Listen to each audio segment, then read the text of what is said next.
నమస్తే, నా పేరు డాక్టర్ విద్యాలత అట్లూరి. నేను కాంటినెంటల్ ఫర్టిలిటీ సెంటర్లో కన్సల్టెంట్ ఇన్ ఫర్టిలిటీ స్పెషలిస్ట్గా పనిచేస్తున్నాను. ఈరోజు మనం ఐవీఎఫ్ సైకిల్, ఐవీఎఫ్ ట్రీట్మెంట్ అంటే ఏంటి అనేది తెలుసుకుందాం. ఐవీఎఫ్ అంటే ఇన్ విట్రో ఫర్టిలైజేషన్.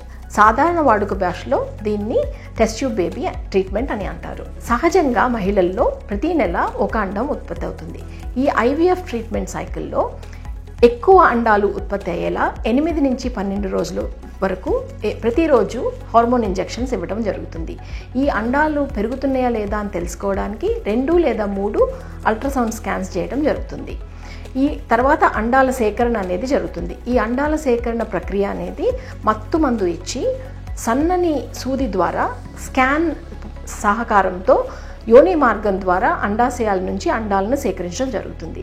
ఈ సేకరించిన అండాలను వీర్యకణాలతో ఫలదీకరణం చేయడం జరుగుతుంది. ఈ ఫలదీకరణం అనేది 2 పద్ధతుల ద్వారా చేయవచ్చు. ఒకటి ఐవీఎఫ్ అంటే ఒక్కొక్క అండం చుట్టూ వేల సంఖ్యలో వీర్యకణాలని ఉంచి అందులో ఒక వీర్యకణం వెళ్ళి అండంతో కలుస్తుంది. ఇది ఐవీఎఫ్ ట్రీట్మెంట్. ఇక్సీ అంటే ఇంట్రాసైటోప్లాస్మిక్ స్పర్మ్ ఇంజెక్షన్. ఇందులో ఏంటంటే ఒక్కొక్క వీర్యకణాన్ని ప్రత్యేక పరికరం ద్వారా ఒక్కొక్క అండంలోకి ప్రవేశపెట్టడం జరుగుతుంది. ఈ పద్ధతి ఎప్పుడు అవలంబిస్తారు అంటే వీర్యకణాల మోతాదు కానీ, వీర్యకణాల కదలిక కానీ, వీర్యకణాల స్వరూపం మోతాదు కానీ తక్కువ ఉన్నప్పుడు ఈ ప్రక్రియని అవలంబిస్తారు. ఈ ఫలదీకరణం అనేది చేసిన తర్వాత 24 గంటల తర్వాత పిండం అనేది తయారవుతుంది. ఇలా తయారైన పిండాలని 5 రోజుల పాటు ప్రయోగశాలలో పెంచడం జరుగుతుంది.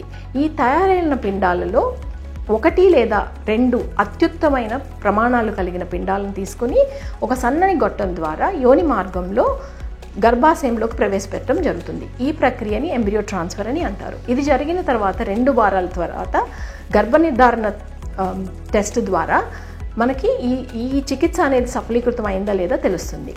ఇప్పుడు ఈ అండాలని పెంచడం, హార్మోన్ ఇంజెక్షన్ ద్వారా అండాలను సేకరించడం, ఈ వీర్యకణాలతో ఫలదీకరణం చేయడం, ఈ పిండాలని గర్భాశయంలో ప్రవేశపెట్టడం, ఈ 4 ప్రక్రియల్ని కలిపి ఐవీఎఫ్ ట్రీట్మెంట్ సైకిల్ అని అంటారు. Thank you.